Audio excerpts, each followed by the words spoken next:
Hello, Jollinatics at mga ka-MHE!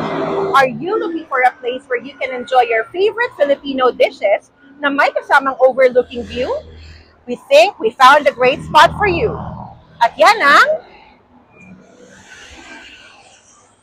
Anthony's Bar and Restaurant. Let's go!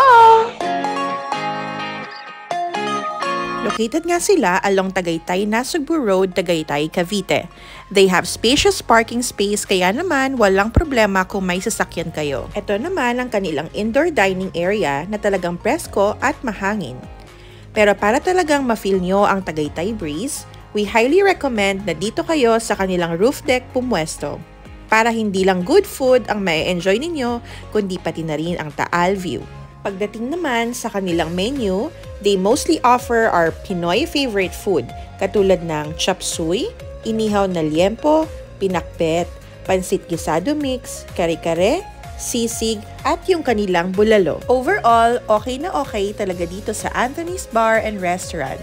Masarap ang food, reasonable ang price, at lalo pang nag-level up ang experience dahil sa magandang view habang kumakain kayo. Kaya naman, kung mapapagawi kayo dito sa Tagaytay, consider visiting Anthony's Bar and Restaurant, and I'm sure that it's worth it.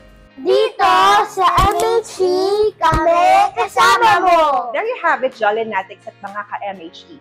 I hope nabigyan na naman namin kayo ng bagong idea kung saan masarap mag-food trip kasamang inyong family and friends na may kasamang overlooking view. Kaya naman, samahan niyo pa kami sa mga susunod pa naming mga food adventures. This has been Jollin TV sa MHE, kami kasama mo.